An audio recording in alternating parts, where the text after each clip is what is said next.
God bless you. Good afternoon, morning, evening, maybe wherever you are watching from. My name is God's Power Okitipi. Uh, I've been having a burden for some time now, for a long time, for some weeks, and I've not actually had the time to share this burden, and I don't want it to pass by so that I will not be held accountable over this burden. Basically, it's about pastoral ministry as it relates to relationship within pastors in some denominations, my denomination, the Baptist denomination, and other denomination. I observed that a lot of us are into competition with one another. It is a big pain. We're into competition with one another. We don't really like ourselves, pastors. We don't really like ourselves. We pretend like we like ourselves. And at the same time, we are off track with the tale of righteous living, with holiness. And because of these allowances of allowing hatred to come around our space, we forgot that we're no longer standing in the place of the rugged cross. I just want to bring this address to let us know that we have to retrace our steps and get back to our first love.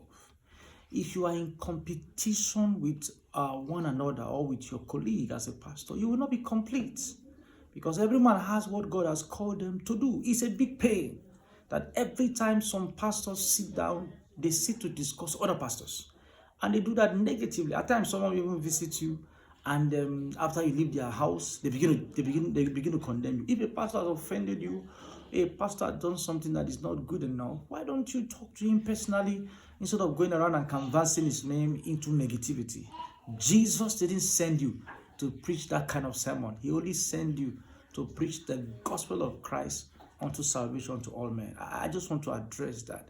Every pastor at every denomination, whether the Baptist denomination, whether the Anglican, wherever you are, please stop the pretense and get back to Zion. If you know you need help, meet fathers who can help you. You know, some of us have been betrayed by even fathers who have had issues with following people, with churchmanship and all of that stuff.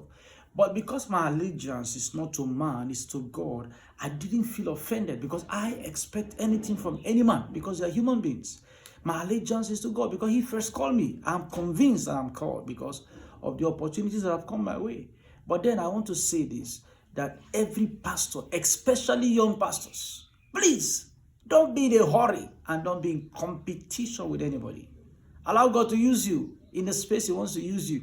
And over time, things will work out well. I am so pained to be hearing things I'm not supposed to be hearing because of the office I occupy now. I speak to a lot of numbers of pastors, and each time I talk to them, we don't talk good about ourselves, and it's not a good thing.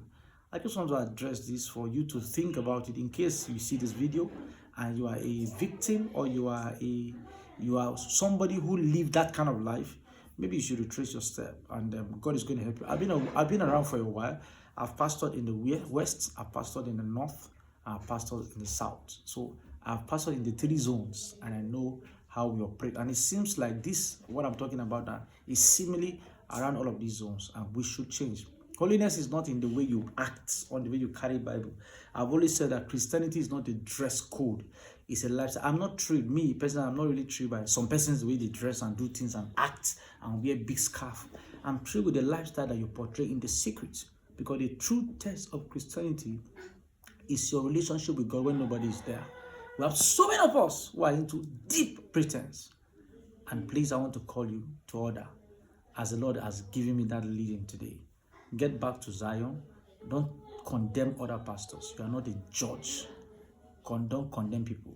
Don't condemn members. Don't condemn your fathers. If you know that you have a father you cannot follow again, get another father.